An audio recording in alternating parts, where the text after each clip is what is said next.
Welcome back everyone. Welcome to Civil Services Study practice set number 157 है। Test series UPPSC PCS के लिए चल रही है। प्रैक्टिस करेंगे इसमें हम जीएस और करंट अफेयर्स के प्रश्नों पर। अभी तक इसमें 156 टेस्ट कंप्लीट हो गए थे। यह है टेस्ट नंबर 157। चलिए स्टार्ट करते हैं टेस्ट। पहला प्रश्न करंट अफेयर्स का है। निम्नलिखित में से कौन सा राज्य इनमें से पिरुल लाओ पैसे पाओ पहल शुरू करने जा रहा है? पिरुल बोलते हैं उत्तराखंड में चीड़ के वृक्षों की पत्तियों को। तो इसका आंसर है ऑप्शन नंबर सी, उत्तराखंड सरकार।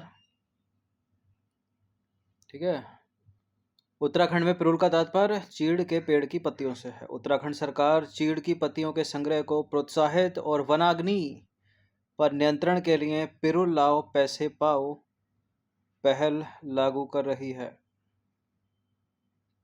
क्वेश्चन नंबर 2 पर आ जाइए। भारतीय वायुसेना दिवस मनाया जाता है कब? भारतीय वायुसेना दिवस मनाया जाता है अक्टूबर में, 8 अक्टूबर को। देखिए, भारतीय वायुसेना दिवस प्रत्येक वर्ष 8 अक्टूबर को मनाया जाता है और भारतीय वायुसेना भारतीय सशस्त्र सेना का एक अंग है जो वायु युद्ध, वायु सुरक्षा, वायु चौकसी का महत्वपूर्ण काम देश के लिए करती है। इसकी स्थापना 8 अक्टूबर 1932 को हुई थी, इसलिए 8 अक्टूबर को इसका स्थापना दिवस मनाया जाता है।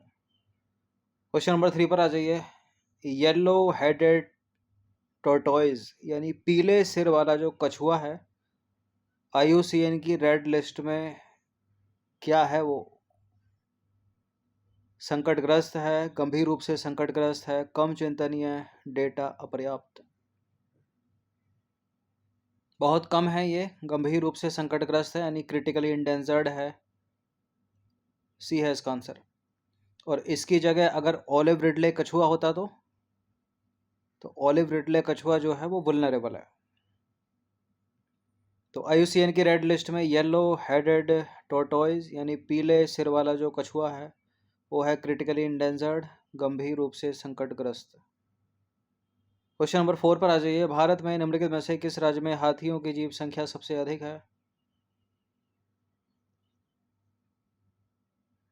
कर्नाटक में। ठीक है, 6000 प्लस है, बी है इसका आंसर। देखिए, भारत में हाथियों की सबसे अधिक जो संख्या है वो कर्नाटक राज्य में है और कर्नाटक में हाथियों की संख्या पिछली जनगणना से 364 बढ़कर 6395 हो गई। हाथी जनगणना 2023 के अनुसार हाथियों की कुल संख्या में कर्नाटक देश में प्रथम स्थान पर आता है और प्रत्येक वर्ष 12 अगस्त को विश्व हाथी दिवस मनाया जाता है। प्रोजेक्ट एलिफेंट इनके संरक्षण के लिए चल रहा है वर्ष 1992 से। क्वेश्चन नंबर 5 पर आ जाइए। निम्नलिखित में से कौन सी नदी भूमध्य सागर में गिरती है? भूमध्य सागर यानी मेडिटेरियन सी में लेक विक्टोरिया से निकलकर उत्तर की ओर बहती है और भूमध्य सागर में गिरती है। विश्व की सबसे लंबी नदी नील नदी। देखिए, संसार की सबसे लंबी नदी नील नदी है जो अफ्रीका की सबसे बड़ी झील विक्टोरिया से निकलकर विस्तृत सहारा मरुस्थल के पूर्वी भाग को पार करती हुई उत्तर में भूमध्य सागर में अपना जल विसर्जन करती है।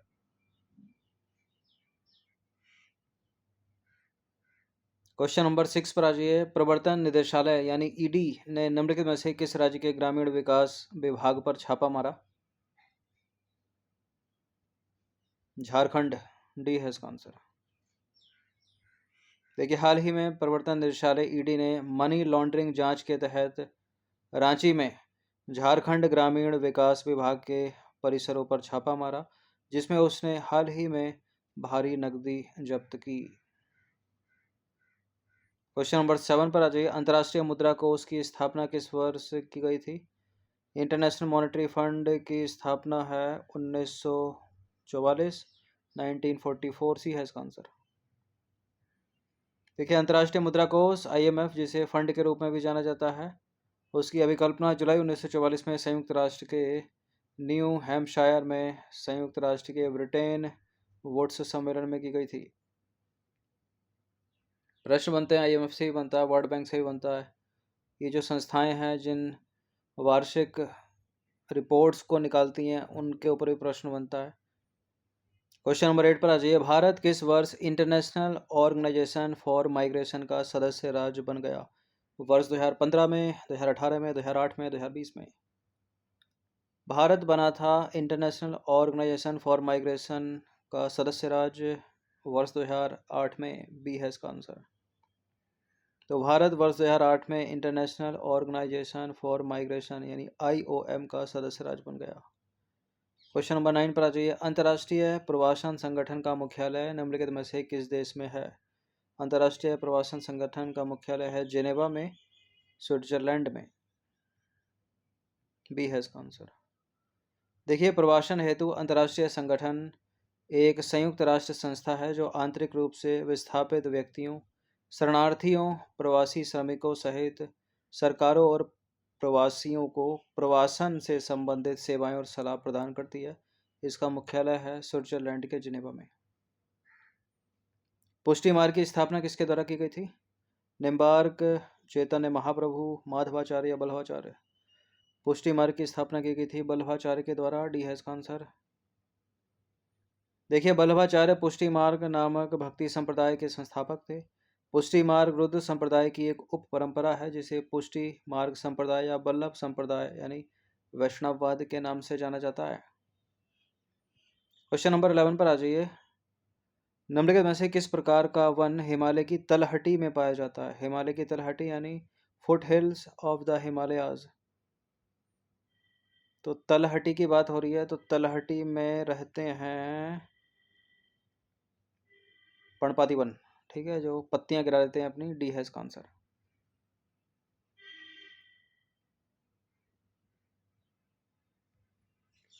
देखिए, पर्णपाती वन की बात करें तो हिमालय की तलहटी में पाए जाने वाले वन का प्रकार है पर्णपाती वन, जिसकी विशेषताएं ऐसे पेड़ हैं जो मौसम के अनुसार अपने पत्ते गिरा देते हैं। समशीतोष्ण वन की बात करें तो समशीतोष्ण वन मध्यम वर्षा वाले ठंडे क्षेत्रों में पाए जाते हैं। जो टुंड्रा वन है यह उच्च अक्षांश में पाया जाने वाला एक ठंडा और पेड़ रहित वायोम है। अल्पाइन वन की बात करें तो अल्पाइन वन वृक्ष रेखा के ऊपर ऊंचे ऊंचाई वाले क्षेत्र में पाए जाते हैं। तलहटी में पर्णपाती। 12वां प्रश्न है, हिंदी भाषा की सबसे लोकप्रिय रचनाओं में से एक है मधुशाला। कौन है इसके लेखक? मधुशाला के लेखक हैं Harivansh Rai Bachchan. Option number D.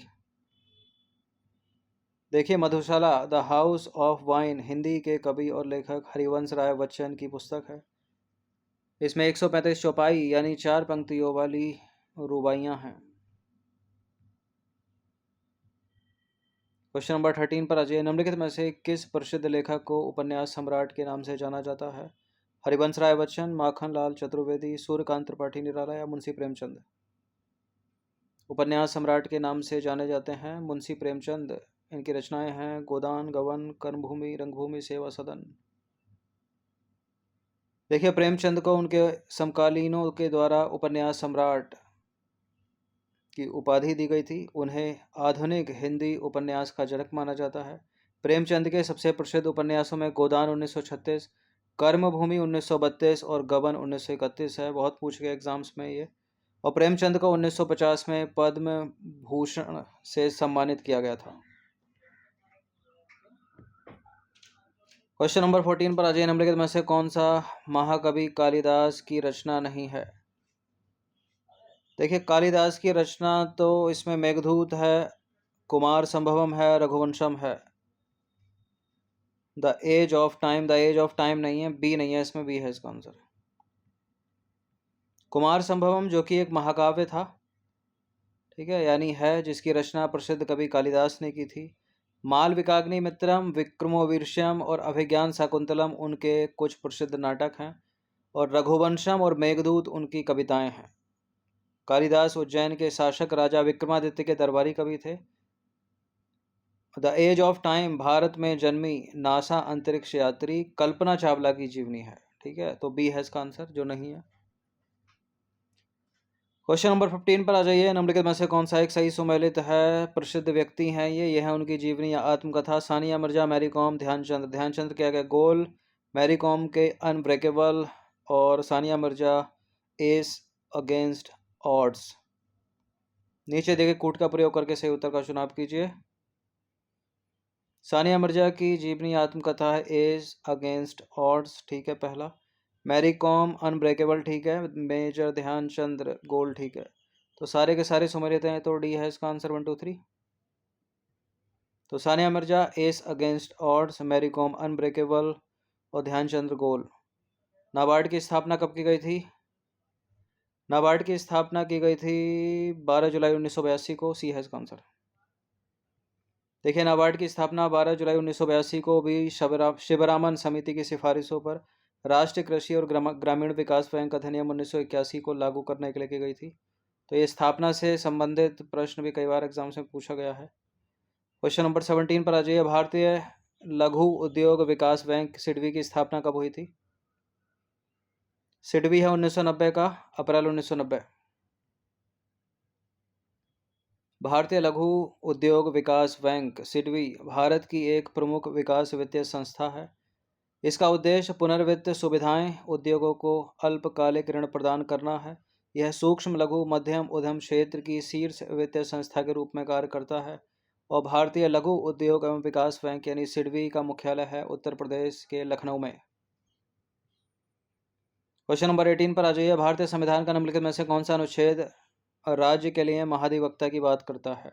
महाधिवक्ता यानी स्टेट का एडवोकेट जनरल। इसका आंसर है अनुच्छेद 165। डी है इसका आंसर। भारतीय संविधान का अनुच्छेद 165 राज्य के महाधिवक्ता के कार्यालय से संबंधित है। महाधिवक्ता जो होता है वो राज्य का सर्वोच्च कानूनी अधिकारी होता है। महाधिवक्ता की नियुक्ति राज्य की मंत्रिपरिषद की सलाह पर राज्य के राज्यपाल यानी गवर्नर के द्वारा की जाती है। भारत में महाधिवक्ता का जो कार्यकाल है वो संविधान ने तय नहीं किया है। वो राज्यपाल के प्रसाद या उसकी इच्छा अनुसार पद पर बना रहता है। क्वेश्चन नंबर 19 पर आ जाइए। 74वां संविधान संशोधन कब लागू हुआ था? लागू हुआ था पूछ रहा है ये, ठीक है। 1992 का है ये 74वां संविधान संशोधन, लेकिन लागू कब हुआ ये? 1 जून 1993 में। नगर पालिकाओं से संबंधित है, बहुत पूछे गए एग्जाम्स में प्रश्न। भी है इसका आंसर। 74वें संविधान संशोधन ने भारत के संविधान में एक नया भाग जोड़ा, 9th A, और इसने भारत में नगरपालिका कानूनों को अद्यतन किया। यह अनुच्छेद 243 से 243 ZG में नगरपालिकाओं से संबंधित प्रावधान है।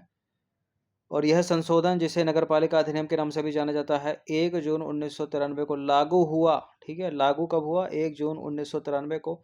और यह कब लागू हुआ, इसके ऊपर भी प्रश्न बने कई बार एग्जाम्स में। क्वेश्चन नंबर 20 पर आ जाइए। संविधान सभा का निर्माण किस योजना के तहत किया गया था? क्रिप्स मिशन योजना, कैबिनेट मिशन योजना, साइमन कमीशन। इनमें से कोई नहीं तो है नहीं, क्योंकि इन तीनों में से एक आंसर है और कई बार एग्जाम्स में पूछा गया है। कैबिनेट मिशन योजना भी है इसका आंसर।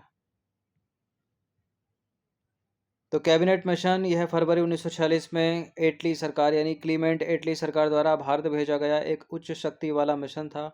मिशन में 3 ब्रिटिश कैबिनेट सदस्य थे, पैथिक लॉरेंस, स्टैफोर्ड क्रिप्स और एवी अलेक्जेंडर। कैबिनेट मिशन का उद्देश्य अंग्रेजों से भारतीय नेतृत्व को सत्ता हस्तांतरण पर चर्चा करना था और भारत की संविधान सभा का निर्माण नवंबर 1946 में कैबिनेट मिशन योजना के तहत किया गया था। कैबिनेट मिशन योजना मई 1946 में प्रकाशित हुई और पहली बार संविधान सभा के लिए चुनाव आयोजित हुए। भारत का संविधान सभा के द्वारा तैयार किया गया, जिसे मई 1946 को, कब? 16 मई 1946 को लागू किया गया था।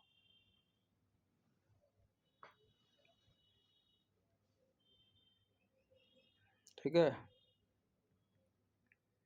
उसके बाद पूर्ण रूपेण 26 जनवरी 1950।